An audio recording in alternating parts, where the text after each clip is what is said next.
These things are such a drag, man. What are you gonna play for this thing? Actually, I have no idea, dude, because I thought I was just gonna play Larvae Mod Turbo, but then I remembered that I played that last year, and I can't play the same deck 2 years in a row. Oh yeah, that deck's really good. I know, dude, you got lucky this year. Well, what are you gonna play? Cause I just want to get this over Hey, with. hey, hold on. I'm getting a call. Hello? No, it's fine. What's going on? No, dude, that's bad. No, here's what you need to do, okay? Hurry up.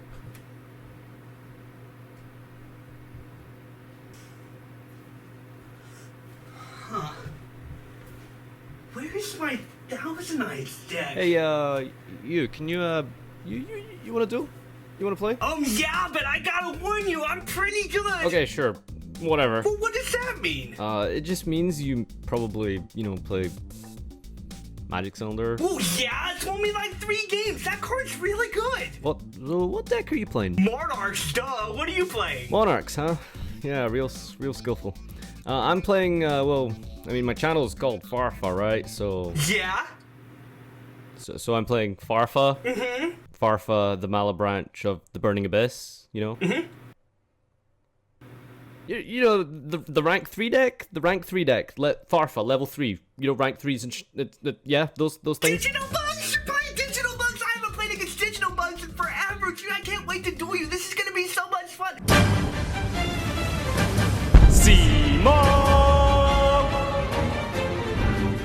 And ladies and gentlemen, welcome back to the next match of the 2018 YugiTuber Grand Championship. In this match, we have Farfa going up against, well, what should have been YugiNoNo, but now is going to be his replacement, Eugene. And with us for this electrifying commentary, the best voice in YugiTubing, you know him, you love him, Lithium 2300.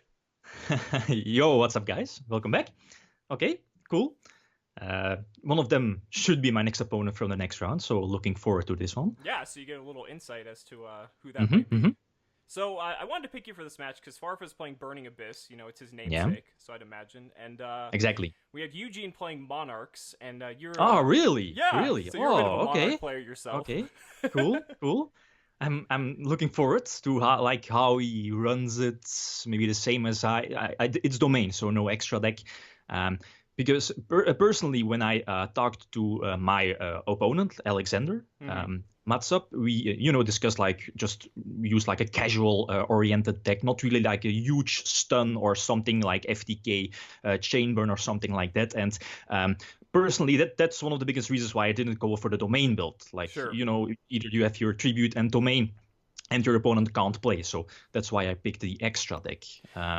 But yeah, with Vanity's Fiend, so that's still like a Stunish build, but that's how it goes, right? So Kaiser Vorse Raider coming down here. This is actually an interesting replacement for Red Layer. Now, obviously, he's not playing extra deck Monarch, but it basically kind of is like Red Layer in every way, except it's dark, so it actually is an allure target. Yeah, exactly. I think that's the biggest advantage of Kaiser Vorse Raider over Red Layer. Then again, I personally prefer Red Layer just because it somewhat replaces itself if you have another copy in your graveyard, so that's why I prefer it. But I assume Eugene is like running multiple allures, so it's definitely like a reason to run Force Raider over. Yeah, the allure synergy is definitely something you really can't undermine, but again, with Red Layer's recursion, it's like that's a really tough argument to make either way. But I mean, I think it's good in either instance. I also liked how Farfa just ashed the Pantheism Engrave. I think that was pretty good.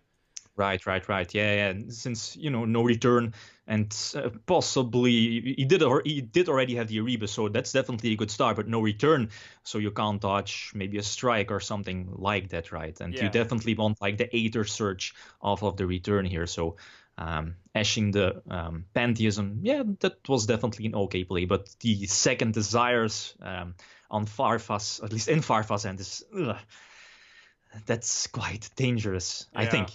So Rubik's Search off Skarm in the end phase for Farfa, and this is pretty rough. I mean, he's got Foolish, so he has Seer to recur a BA and possibly make Dante. But I mean, not really sure what this. Yeah, do you know what his back row is? I believe it was. I can look right now. It's an allure, so it's not allure. Back row. Okay, that's okay. So we can activate it and then use the special summoning effects of the Burning Abyss from his hand. It's just tough because, you know, getting over just Erebus is just difficult, you know? Yeah, exactly. Like, Ooh. this is not OCG where you can go for Cherubini and then, you know, Right. establish your board, etc. Oh, man. Cherubini, if we yeah. had that, that would be Yeah. the dream. It's not confirmed, right? No, not I confirmed mean, at all anywhere. yeah. Hopefully exactly. in Flood. We can cross our fingers, hopefully. Yeah, no way that we are not getting that. Yeah, so this is a bit unfortunate here. He has to blind Yeah. allure. Oh, Okay. ooh. Yeah, but he lucked out getting 2 BAs. That's actually exactly what he needed. yeah, I mean, he's probably running like tons of Dark Monsters, so you can definitely assume you're drawing into at least one of those, right? Yeah. And it's only 4 cards in his main deck, so he has to keep track of those. And the milling now there's effect, 1 card okay? Ooh, He's really living on just, the edge. He's really just hoping that torrential solemn judgment's going to get him there, I presume, because I mean he'll get the recursion from Dante off torrentials. So I mean, if Eugene here goes for any sort of play to just try to take Farfa out, I mean he's got the protection. But I mean that last card in his deck, that's really what he's going to be banking on. All right, so we got an Eidos. For the extra tribute summon. Tribute for Vanity's Fiend. Okay, so that's torrential tribute, right? Yeah. That's really good here. So then Dante can recur the Seer most likely. And really, you know, the fate of that last card is really what it's going to come down to here. So he's got Prime. Yeah, and that's... he should be able to stall it out, right? I'm not really sure if BA in this situation can deal out like almost 8k damage. Yeah, the Cyclone. Yeah. Not. I mean, if it were another BA though, I mean that would have been a pretty good position for him. Yeah, the double desires was a little bit too much for. He's running 40 cards, he's right? running 40. Yeah. So opting to go first, which obviously, you know, if you're going against Domain Monarch, that's just, you have to. Yeah, you have to. But as a Monarch player, I wouldn't be. It's fine. I mean, I'd rather want to go first, but I mean, going second is also decent. Yeah, you get the extra card, you get the potential Exactly. with the battle phase. Exactly. I mean, there's benefits either way, but I mean, Domain just pretty much just cheeses out the win in this matchup. Yeah, exactly. Okay, so 3 set and then a set Farfa. This isn't not really sure what the back rows are. I saw a Judgment, I think. Eugene passing. Yeah, the back row is a Cosmic Cyclone, a Torrential, and a Judgment. The Craft was a nice top deck. That was a very good top deck, yeah. So now we got Dante. He shouldn't, you know, Eugene doesn't have to worry about getting OTK'd here, but, I mean, Farfa's pretty loaded here. I mean, the fact he's got Judgment means he can pretty much make plays without any fear. Yeah, exactly. And now having double Cosmic, that's actually huge, because then he can stop so many, you know, of the continuous threats. You know, like Return, he can stop Domain. Yeah, exactly. Yeah. Not really like that's Monarchs, right? Yeah. Like your opening hand is so crucial. And then this deck is like the brick chances of Monarchs is so high. Like drawing either like all Monarchs or all Tribute Father. It's gotta love the deck. It's so polarizing because like it's so explosive, and then at the same time it bricks harder than any other deck I've ever played. And then the mind blowing part is that currently in the OCG they have like Monarchs at full force. Pantheism at 3, I think, or at 2. Pantheism at 3. Aether's also at 3. yeah, Stormfort also. So like the difference is like. I think the only thing is like I think they have Domain still at 1, which is completely irrelevant. Yeah, exactly. Doesn't really do much. Yeah. So blind alluring there, but I think at this point Farfa's just trying to seal out the game, so I think he's okay with that. Monster Reborn. So this should be game 25, 41, 51. Yeah, this is way more than unless enough. Eugene is the battle fader. The battle fader. Like no who runs that. But you never know, right? In these somewhat quote unquote casual casual, like you know the YugiTuber championships, like people tend to run those special things, unexpected attacks. We're beyond casual with him. I don't know what you're talking about. Yeah. Anyone who has high expectations of us, they need to bring that down. Right.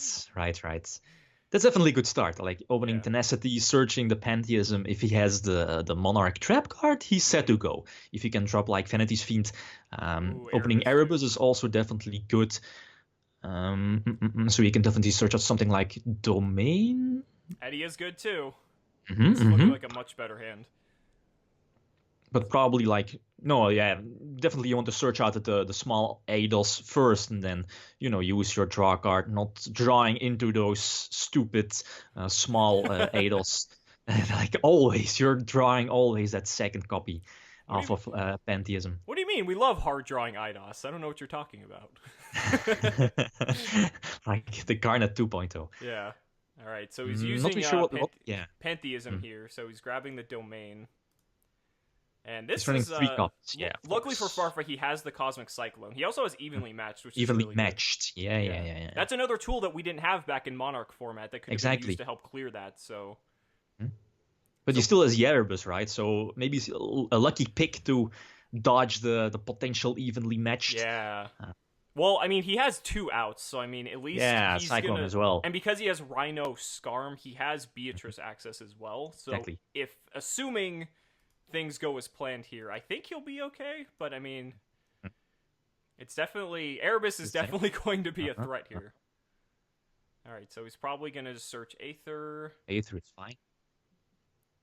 Aether is such a good card. It's the fact that OCG's like, was it restricted ever in the OCG? I don't think so, right? I don't think it was. I think it's always been at 3. Yeah. It's insane that, like, why do we still have Aether at 1? Sniping the Give it back. Torrential. Okay. Yeah. That was probably the best case scenario for Farfa here. Exactly. That's not really too devastating for Farfa here. Yeah. So he's also going to use the Prime. Mm-hmm. Not really sure about that. I mean, okay, you're getting the extra defense part, but it's also like wasting a resource in your like a Monarch spell trap card from your grave. So I'm not really a huge fan of immediately using it. Yeah, typically that's a very good end phase of opponent's turn play. Or if you need it like for a defensive option, like using it preemptively is a little bit, it's a little in the chat. Yeah, but maybe like now with the Aether, giving the extra tribute, so that's definitely fine, right? Yeah. Now, they evenly matched. Yeah, exactly. Like now he loses his prime because of this. It says "Rip Field," Eugene. Yeah, exactly. So opting to keep the Erebus here, that's probably the best thing to keep because either way, Domain's going to be offline. Now, Rhino Scarm. And like I said, he's going to be able to set up Beatrice here, so... Yeah, still giving the Erebus was fine. Well, there's 4 cards in hand, so still with Erebus possibly hitting the graveyard, he can still potentially discard a Monarch spell or trap card, get Erebus back, and then just potentially banish the Beatrice or the Dante on your opponent's side of the field with at least send it back, to the extra deck with Erebus. So keeping the Erebus was definitely fine. Yeah, and also. And Eugene also still has the Aether in hand as well, so he could possibly disrupt this Beatrice if he really wants to. Yeah. But it looks like he's going to allow it to go through. And Cosmic and Twin Twister are a little bit awkward to kind of work with. But, I mean, Beatrice... Fortunately, Beatrice... we remember this from Monarch format. Beatrice's defense meets the Monarch's attack very well. But still, with Stormfort at 3, Beatrice isn't or wasn't really that big of a threat. Exactly, back then. It was just... And then Erebus, too. Erebus can just easily clean it up as well. Yeah, exactly. Yeah, and plus Domain, you could also knock over it if you absolutely had to. So there's ways around it. But now in this format with, the neutered version of Monarchs, it's much different. Yeah, you can always play Soul Exchange, but it's an okay card, but it's not really the best. Not alluding to your match or anything. Yeah, but I was expecting him to run maybe Cosmos or Paleozoics. So I thought, or maybe Heroes, and I thought Soul Exchange is decent against Heroes, against Toad. So yeah, let's just slap it in, and it worked out fine. Yeah.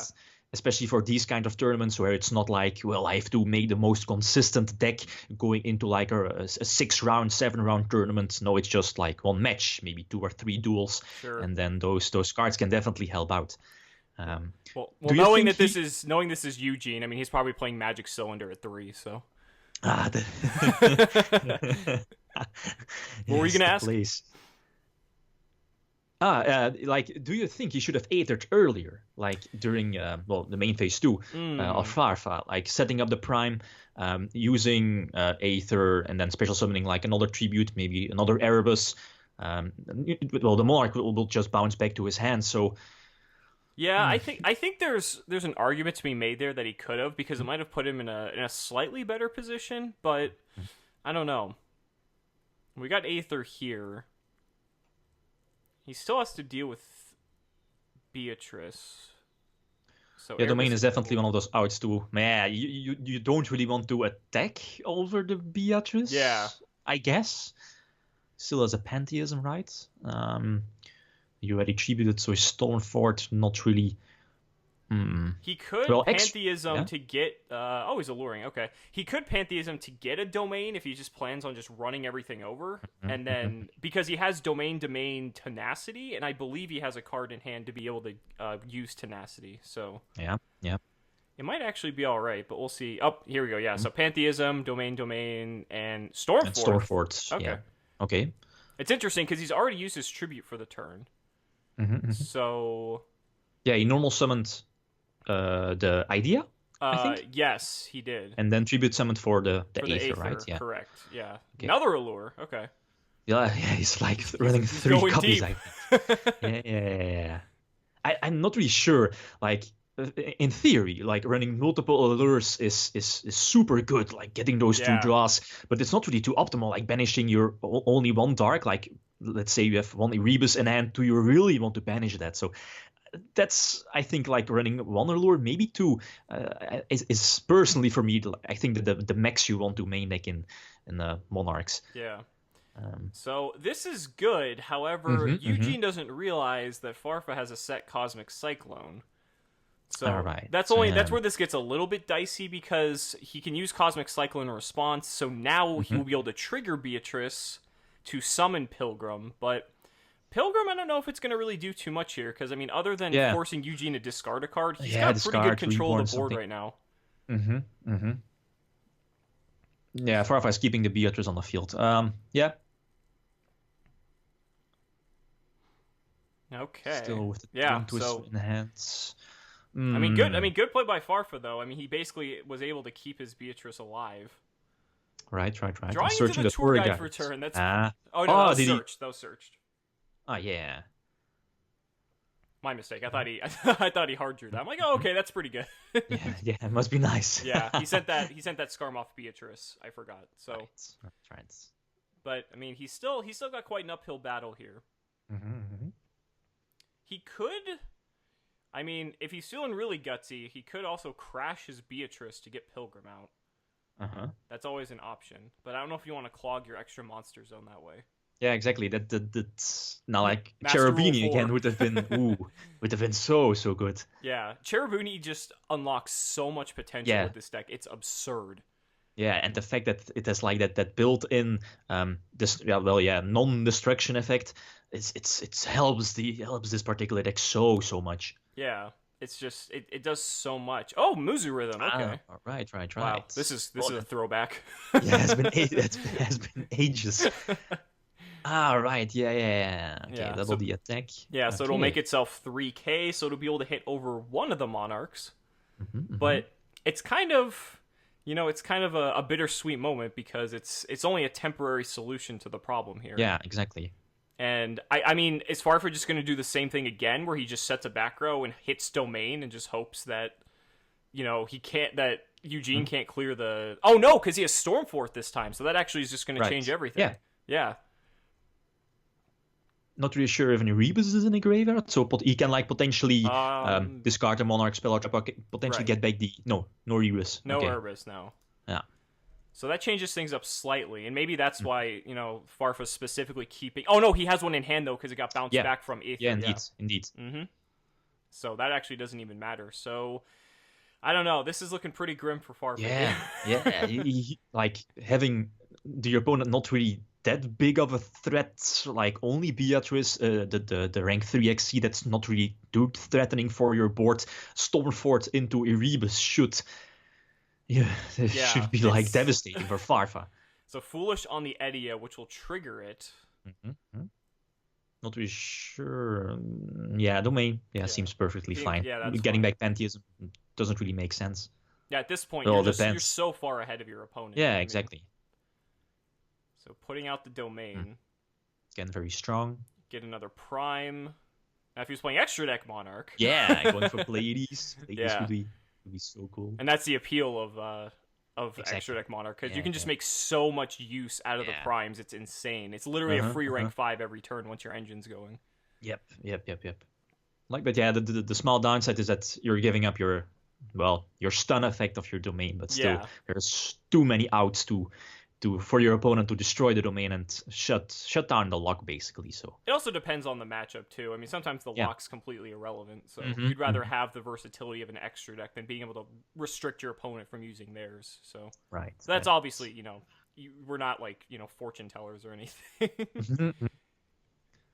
So another Erebus here? Yep, Erebus, and he's using the Twin Twister in response. Yeah. I don't think it's going to matter, but, I mean, I don't think he's necessarily dead. Because he doesn't still have at- game here. Yeah, Seer should activate, right? But yeah, with the Jhin on the field. Yeah, it's just going to get destroyed, so then... Unless he Maybe doesn't have a Dante? Scarm to recur. Oh, he has a Dante. Yeah, Dante, exactly. Yeah. But still, I mean, having 2 tributes on the... 2 primes, 2 Erebus, that's quite strong against BA, especially because Beatrice is already gone. Right. So... And also, just another use of the primes here, you'd be able to put on essentially another bigger threat to be able to threaten game at this point. But again, I mean, against Burning Abyss, you're really not going to complain about playing Domain Monarch. Yeah, exactly. Yeah. So Erebus going to swing over Dante, which will most likely recur Seer.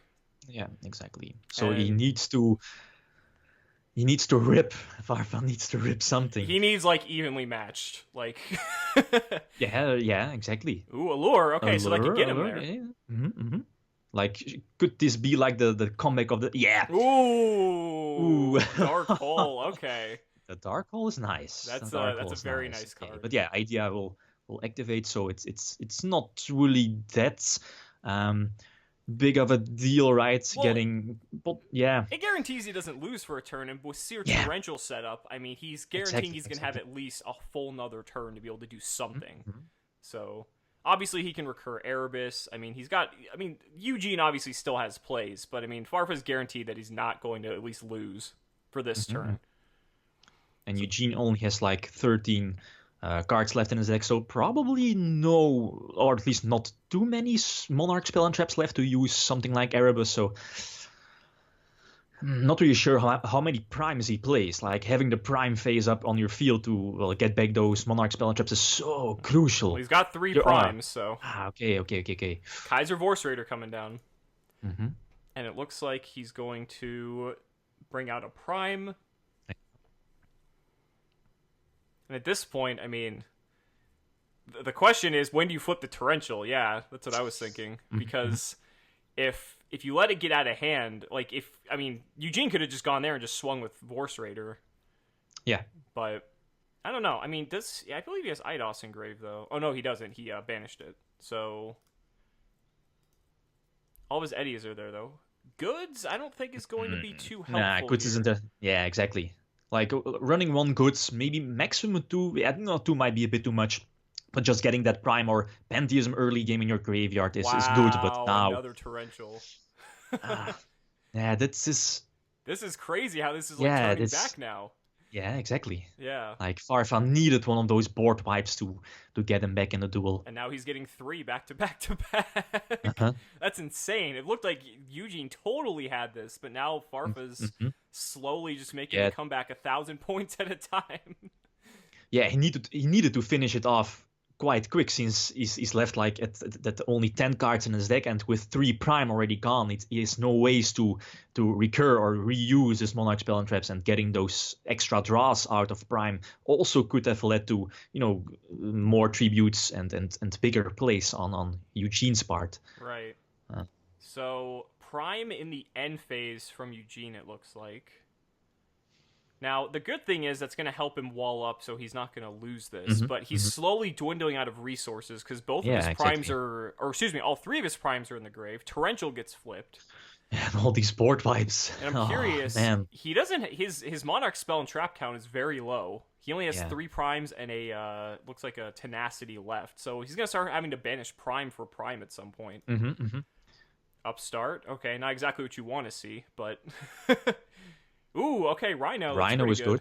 That's very good. But again, he still has to get over primes. That's his biggest threat. And Domain isn't really threatening anything at the moment because he doesn't control a tribute summon monster. So Rhino Seer. So Dante will be able to get over a prime, which is fortunate for him in this instance. Yeah. But yeah, the outs here, maybe it's like a Vanity's Fiend, but again, a problem of Dante's 2,500 defense is, well, then again, Vanity's Fiend can still attack over the Dante with Domain, so... Correct. Yes, that 800 attack boost from Domain is just disgusting. Yeah. Potentially ripping like Vanity's Fiend, or maybe Majesty's Fiend could seal the deal. Oh, Majesty's Fiend would be huge here. That's assuming he plays it, of course. But Alright, so Prime coming down. Does he have the Vanities or the Majesties? I was going to say, that's really... Ooh, I mean, he's been trying... Allure! Ooh, Allure! Okay. Come on, he should... I think he's digging for it. You should be running 3 Vanities, right? Or maybe Side Deck or Majesties. He banishes one? So does he have like maybe another he has copy? another. There's 2 Vanity's Fiend banished currently. Does he still have the Erebus in hand? Oh no, switching to attack. Yeah. Okay. Yes, he has the third Vanity's Fiend. Okay. Wow. Yeah, this is This is game, I think. No, it's yet. 1,000. Yeah. I'm sorry. Yeah. No. 400 left. Yeah. Ooh. Oh my god. Okay, and only Farfa? Only Farfa in hand. Ash Blossom is like, is Farfa going to rip another board wipe? Like, it's like a possible. Raigeki or whatever? Oh man, this is tense. So Seer comes back. Yeah, he needs to rip like Geki, another Dark Hole maybe? Yeah. Like, is he really that sacky? Foolish. Okay. If he has a Farfa left in deck, exactly. This could actually get interesting. Because he can send a Farfa, banish the Vanity's Fiend, Domain is no longer in effect, and then he can go Seer. He can normal Farfa, he'd have to special Seer. Yeah. And then, oh wow, he has a Farfa left. Yeah. That's huge. And the crazy thing is, so Vanity's Fiend will return in the end phase, so then Eugene won't be able to summon a Prime. So he'd have to preemptively summon one. That's assuming he even has the resources to do it, which... he doesn't? He would have to banish one Prime for another. Exactly. Wow. Ooh, this is a good Nightmare one. Shark! Oh, yeah, right. Yep, that's game. Is that game? Yep. That's game! Wow! Yeah. Nightmare Shark still cleaning up games since since Burning Abyss came out, really. Yeah, Farfa, wow. you sack. That was such a crazy game. Oh my god. So Farfa is going to be moving on to the next round. Guys, thank you so much for watching the video. We'll see you in the next match.